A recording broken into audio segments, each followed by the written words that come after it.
जय श्री हरि विष्णु दोस्तों। बोलो विष्णु भगवान की जय। आइए शुरू करते हैं बृहस्पतिवार की कथा। प्राचीन काल में एक ब्राह्मण रहता था। वह बहुत निर्धन था। उसे कोई संतान नहीं थी। उसकी स्त्री बहुत मलिनता के साथ रहती थी। वह स्नान न करती, किसी देवता का पूजन न करती। इससे ब्राह्मण देवता बड़े दुखी थे।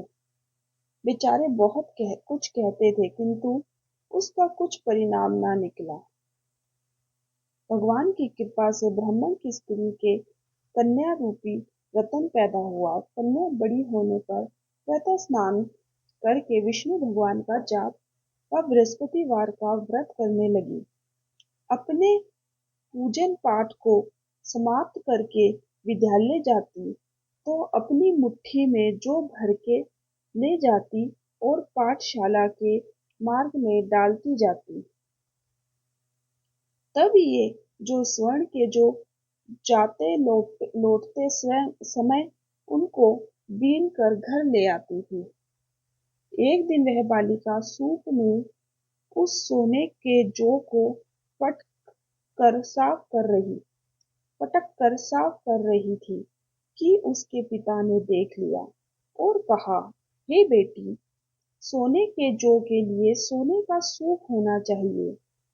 दूसरे दिन बृहस्पतिवार था। इस कन्या ने व्रत रखा और बृहस्पति देव से प्रार्थना करके कहा, मैंने आपकी पूजा सच्चे मन से की हो तो मेरे लिए सोने का सूप दे दो। बृहस्पति देव ने उसकी प्रार्थना स्वीकार कर ली। रोजाना की तरह वह कन्या जो फैलाती हुई जाने लगी। जब लौट कर जो जो बीन रही थी तो बृहस्पति देव की कृपा से सोने का सूप मिला। उसे वह घर ले आई और उसमें जो साफ करने लगी, परंतु उसकी माँ का वही ढंग रहा। एक दिन की बात है कि वह कन्या सोने के सूप में जो साफ कर रही थी। उस समय उस शहर का राजपुत्र वहां से होकर निकला।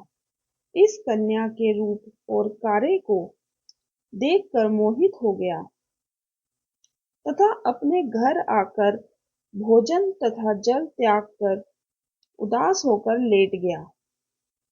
राजा को इस बात का पता लगा तो अपने प्रधानमंत्री के साथ उसके पास गए और बोले, हे बेटा, तुम्हें किस बात का कष्ट है?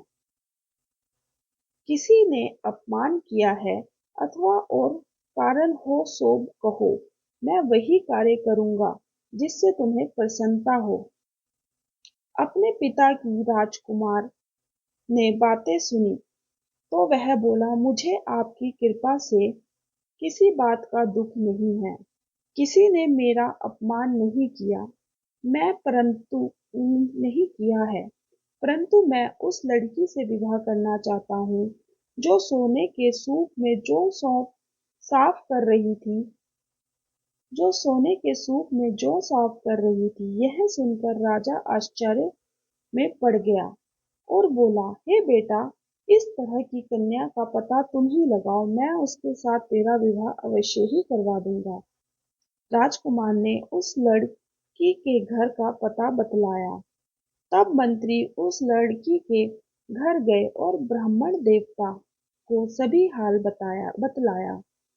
ब्राह्मण देवता राजकुमार के साथ अपनी कन्या का विवाह करने के लिए तैयार हो गए तथा विधि विधान से के अनुसार ब्राह्मण की कन्या का विवाह राजकुमार के साथ हो गया। कन्या के घर से जाते ही पहले की भांति उस ब्राह्मण देवता के घर में गरीबी का निवास हो गया। अब भोजन के लिए भी अन्न बड़ी मुश्किल से मिलता था। एक दिन दुखी होकर ब्राह्मण देवता अपनी पुत्री के पास गए। बेटी ने पिता की दुखी अवस्था को देखा और अपनी माँ का हाल पूछा। तब ब्राह्मण ने अब सभी हाल कहा। कन्या ने बहुत सा धन देकर अपने पिता को विदा कर दिया। इस तरह ब्राह्मण का कुछ समय सुखपूर्वक व्यतीत हुआ। कुछ दिन बाद फिर वही हाल हो गया। ब्राह्मण फिर अपनी कन्या के यहाँ गया और सारा हाल कहा। लो तो लड़की बोली, हे पिताजी, आप माताजी को यहाँ लाओ। मैं उसे विधि बता दूंगी जिससे गरीबी दूर हो जाए।